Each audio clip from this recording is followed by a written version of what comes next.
أنا عندي سؤال، ليه اتأخر الاتحاد الإفريقي حتى يتخذ القرار؟ قعد حوالي شهرين.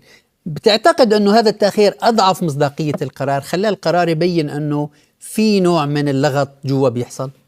لا، هو أحدث لغط صحيح، أحدث جدل صحيح، وأنا اتفقت معك على أنني إذا كنت سعيدا بالقرار نعم. لأنه قرار يحترم ناصية القانون ويعتمد في كل تكييفاته على مبدأ قانوني واضح جدا، إلا أنني حزين أن القرار يكون قد تأخر. لكن إذا قرأنا المشهد بطريقة جيدة سنجد على أن الكونفدرالية الإفريقية لكرة القدم تخلصت من وجع كبير جدا.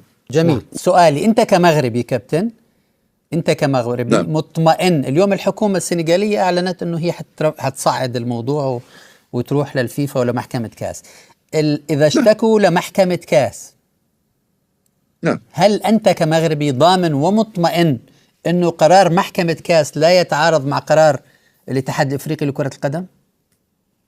مطمئن من زاوية واحدة، هو أنني أعتبر على أن تكييف المادة القانونية نعم واضحة، لا تحتاج إلى تأويل وإلى اجتهاد. إذا كان المادة 82 والمادة 84 من قانون التأديب أو النظام الأساسي للمسابقات الإفريقية ينص على أن أي انسحاب من الملعب يعاقب بإعلان الفريق خاسرا، فما حدث برأيك؟ وأنا أسألك مع القيدومية التي تتمتع بها زميلي العزيز، هل ما شاهدته على أرضية الملعب كان انسحابا أم كان شيئا آخر؟ كان انسحاب أكيد واضح بشكل رئيسي، ودخول الجمهور والانسحاب، والوحيد اللي كان يهدي الأوضاع كان ساديو ماني، غيره الباقي كله خارج الملعب. طيب نقر بأن كان هناك انسحاب. نعم. هذا الانسحاب لا يمكن تجزئه، نقول بأنه انسحاب وقتي، انسحاب لحظي، نعم. انسحاب جزئي، انسحاب كلي، هو انسحاب في النهاية. وأنا أحاكم هذا الانسحاب كفعل حصل، وهذا الفعل حصل أنت رأيته من خلال وجودك في الملعب. نعم. نقلته شاشات التلفزة، لكن المتقاضين قضاة اللجان الاستئناف واللجان ديال الطاس واللجان ديال المحكمة التحكيم الرياضية الدولية تعتمد على تقارير. نعم. والتقارير واضحة، يعني في تقرير الحكم وفي تقرير المندوب وفي تقرير المفتش العام للاتحاد الإفريقي، الثلاثة قالوا على أنه كان هناك انسحاب، وكفى الله المؤمنين شر القتال.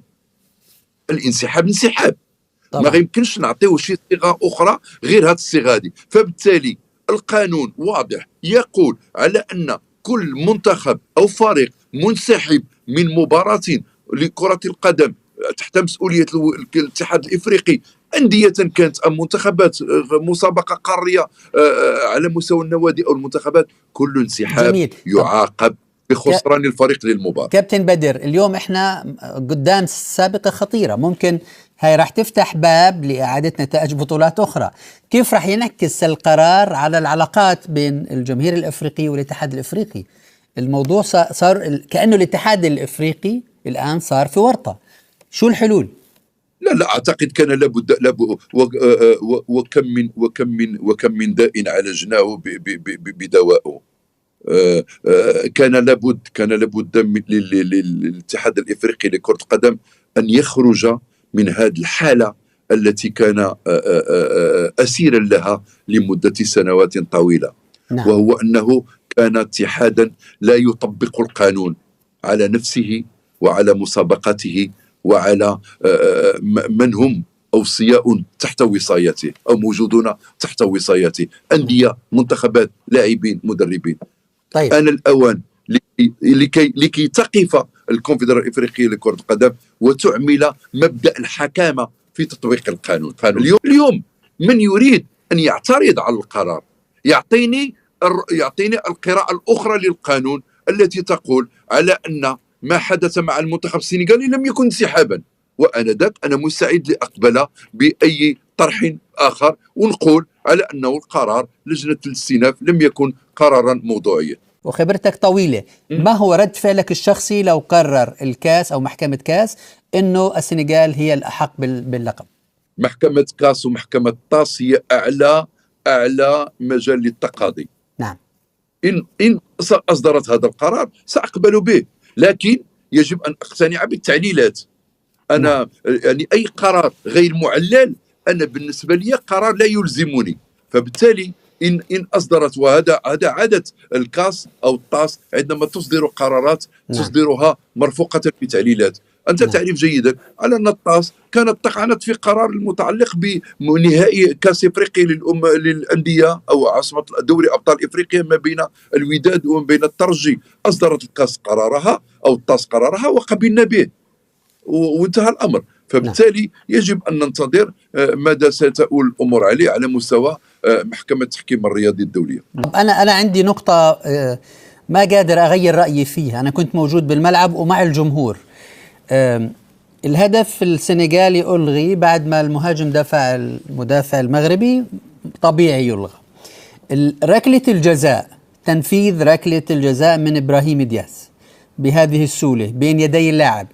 ساديو ماني تحدث مع إبراهيم ثم تحدث مع الحارس، وكأنه بدت الصورة كأنه هناك اتفاق أنه يضيعوا ركلة الجزاء حتى تخرج المباراة إلى وتبتعد عن الشحن. إحساسي الداخلي وهذا رأيي الشخصي أنه المغرب أراد أن يخرج بالنهائي بسلام، بعيد عن الصخب، بعيدا عن المشاكل، ونوع من الأدب لضيوفه اللي كانوا موجودين عنده.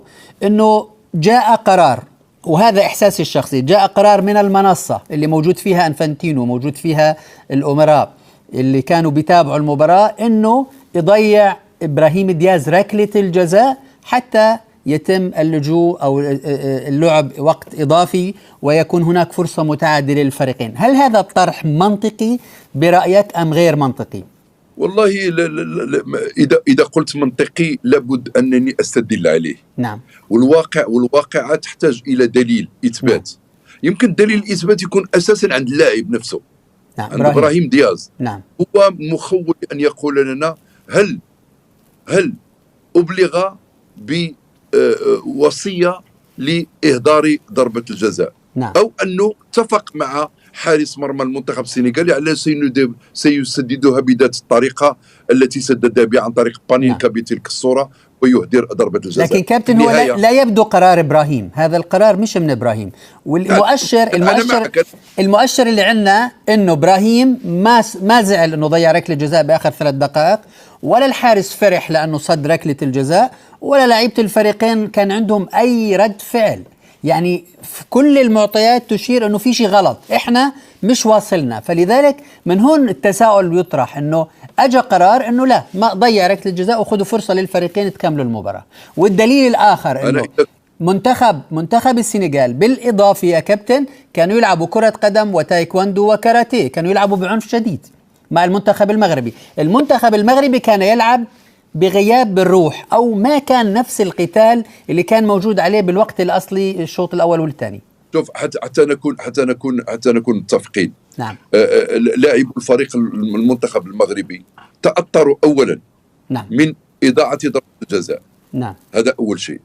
تأثروا أيضا من الأحداث التي شابت المباراة النهائية في عقب انسحاب المنتخب. نعم. لاعبي ومدرب المنتخب السنغالي. نعم. شعروا بحالة من الإحباط الشديد، وكأنه أصبحت تصدق على المباراة تلك الرواية الخاطئة التي تم تصديرها منذ بداية البطولة. نعم. يا سيدي الكريم، وأنت كنت في الملعب منذ بداية البطولة والناس تقول بأن الكأس محجوزة للمغرب. نعم. ما معنى الكأس محجوزة للمغرب؟ أنا أريد أن أعرف كيف هي محجوزة للمغرب؟ هل كان المغرب يمكن أن يفوز في المباريات السبع كلها بقرارات تحكيمية؟ ما حدث هذا الأمر. يعني والدليل على ذلك مباراتي الكاميرون ومباراة نيجيريا من أجمل المباريات التي شاهدتها. نعم. واللي كان فيها المنتخب المغربي ينتظر إلى غاية ضربات الترجيح ليفوز على المنتخب نيجيريا. فبالتالي هذه الأسطورة التي تم تثبيتها من طرف أولئك الذين أرادوا أنه يشككوا في نزاهة المنافسة، في نزاهة البطولة، وأرادوا أن يخربوا على البطولة بهذه العبارة، هم اللي خلاوا أن هذه الأسطورة تهيمن على مشهد كأس أمم أفريقيا، من أن كل الأشياء مهيئة ومجهزة لكي يتوج المنتخب المغربي بالكأس إفريقيا. نعم. هذه الأطروحة أو هذه النظرية رسختها الأحداث في فكر اللاعبين، وبالتالي شعروا بتأثر كبير جدا، وقد عاب عليهم المغاربة كلهم وعبنا عليهم، لا على اللاعبين ولا على المدرب، أنهم راحوا للاعب المنتخب السنغالي يترجوهم أنهم ما ينسحبوش في وضعيات مختلفة. نعم. أنا أقول لك يا سيدي عايز تنسحب، اوكي، انا احرضك على الانسحاب اذا كان عندك مجرد فكره، انا اعزز لك الفكره. لا، لان لاعبي الفريق المنتخب المغربي ومدرب المنتخب المغربي ما ارادوا لهذا النهائي ان ينتهي بهذا الشكل المعيب، فبالتالي هم راحوا للاعبي السنغال يستعطفونهم من اجل ان يغيروا قرارهم. نعم. هذا امر حدث. اذا كان من قرار زميلي لطفي، اذا كان من قرار صدر من المنصه، وأنا أؤكد عليه، هو قرار أن لا يشهر الحكم أي ورقة صفراء في وجه لاعبي المنتخب السنغالي بعد عودتهم إلى أرضية الملعب. نعم. وهو قال هذا الكلام، قالها رئيس لجنة التحكيم الذي تم إقصاؤه. نعم. قال بأننا وجهنا حكم المباراة إلى ضرورة عدم توجيه أي بطاقة صفراء، لأنه كان يعرف مسبقا لو تم توجيه البطاقة الصفراء لكل لاعب المنتخب السنغالي المنسحبين كان سيتم إقصاء 3 منهم. صح. على الأقل. صح. وما كان أحد يعرف الأحداث التي كانت ستترتب على هذا الإقصاء القانوني ل3 لاعبين. هذا الشيء الذي أستطيع أن أؤكده أنا شخصيا. صح. أما ما يتعلق بطريقة تنفيذ ضربة الجزاء، ما قلته وما يقوله الناس وما شاهدناه هي أحداث تعزز هذه الأطروحة. نعم. لكن لا تؤكدها بصفة قطعية. موضوع ساخن على الساحة أنه سحب اللقب من السنغال ومنحه للمغرب، يعني هذا يعتبر برأيك انتصار للعدالة الرياضية أم قرار سياسي مغلف بقانون؟ لا أتصور على أنه قرار سياسي، أنا في اعتقادي هذا انتصار للقانون. نعم. انتصار مساطر التي يجب أن تحكم في النهاية عملية التباري الرياضي في أي موقع من المواقع. أنا أتصور على أن القرار الصادر على لجنة الاستئناف للاتحاد الإفريقي لكرة القدم قرار ثوري وقرار تاريخي، وإن كنت يعني شخصيا أعتبره قرار متأخر نسبيا، لأنه ننتظر مدة 2 شهرين كاملين لكي نطلع بهذا القرار الذي ينسجم مع المقتضيات القانونية المعمول بها. تصور على أنه هذه كانت واحدة من الاختلالات الوظيفية على مستوى الاتحاد الإفريقي لكرة القدم، لكنني متفائل من شأن هذا القرار أنه يفتح صفحة جديدة للاتحاد الإفريقي يكون أكثر حوكمة على مستوى تدبير مثل هذه الملفات. نعرف جيدا على أن النقطة الجوهرية التي ارتكز عليها الملف المغربي في طلب إعمال القانون في الحكم على الأحداث التي وقعت في نهائي كأس إفريقيا الأمم هو العودة إلى مادتين أساسيتين في لوائح أو في منظومة التأديبية أو الانضباطية للاتحاد الإفريقي، وهو البند 82 و84 الذي يقول نصا وحرفا ولا يمكن بأي حال من الأحوال أننا يمكن أن نتوه في تفسيره قانونا، وهو أن أي منتخب أو أي فريق جرى انسحابه أو انسحب من مباراة من أي مباريات المنافسات الإفريقية يعتبر خاسرا ب3-0. هذا الانسحاب أعتقد المنتخب السنغالي تورط فيه بشكل كبير جدا، يعني انسحب من المباراة لمدة فقربت من 12 إلى 15 دقيقة، فأعتقد على أنه كان من الضروري إعمال هذا المبدأ القانوني. الجامعة الملكية المغربية لكرة القدم لم تعترض على الأداء الفني خلال المباراة، ما كان خلال المباراة كان خلال المباراة ويجب أن نحترمه بكل الأحوال، لكن ما حدث خلال إشهار لجنة الانضباط للقرارات التأديبية وأيضا القرارات العقابية أنها لم تلتزم بنصية القانون ولم تطبق اللوائح بطريقة كاملة، وبالتالي استبعدت الطعن الذي تقدمت به الجامعة الملكية المغربية لكرة القدم، وعندما استبعدت الطعن فبالتالي أنها جردت نفسها من كل قدرة على التقاضي بشأن الأمور الرياضية، وخاصة هذه النقطة المتعلقة بالانسحاب. هل برأيك كان الأجدى بالحكم أنه يتخذ القرار ولا ينتظر حتى يأتي القرار من الاتحاد الإفريقي؟ الحكم كان قادر أنه يحسم الموضوع، فريق انسحب لمدة 12 دقيقة يتخذ قرار بإنهاء المباراة. معك الحق زميلي لطفي. الخطأ ارتكب في مناسبتين. نعم. الخطأ الأول ارتكب على إدارة جون جاك ندالا للمباراة، الحكم الكونغولي عندما أدار المباراة أخطأ في نعم. إعمال القانون. ثم أيضا الخطأ الذي جاء من بعد وكان أفظع هو الخطأ الذي ارتكبته لجنة الانضباط التابعة للاتحاد الإفريقي. نعود إلى المباراة. حقيقة أن المباراة كانت يعني ماشية بشكل رائع جدا. اعتبرت في وقتها وقد شاهدناها جميعا على أن أجمل ختم لنسخة استثنائية من بطولة كأس إفريقيا للأمم بين منتخبين يعني وصل إلى المباراة النهائية بعلامة الاستحقاق الكاملة، وقد كان هذا وجه الاحترام المنطق في المسابقة الإفريقية، لأنه من وصل إلى المباراة النهائية منتخب المغربي يتصدر ترتيب المنتخبات الإفريقية على المستوى الدولي، والمنتخب السنغالي وصيف المنتخب المغربي على مستوى الترتيب الدولي. فإذا لم نكن لنحلم بنهائي أجمل من هذا بين قوتين كرويتين وازنتين على مستوى القارة الإفريقية. لكن ما حدث لغاية الأسف خلال المباراة أنا أعتقد على أنه كان في اعتقادي وصمة عار على جبين كرة القدم الإفريقية. ما حدث مشهد مخزي، ما حدث لغاية الأسف قوض صرح الجمال الذي بنته هذه النسخة بتنظيمها الرائع وأيضا بحضور اللافت للجماهير، أيضا بالعائدات الاقتصادية والإيجارية، ثم أيضا بالمستويات التقنية العالية جدا التي كانت على المباراة. حكم المباراة لم يتعامل بطريقة جيدة مع فعل أو مع جنحة الانسحاب من الملعب.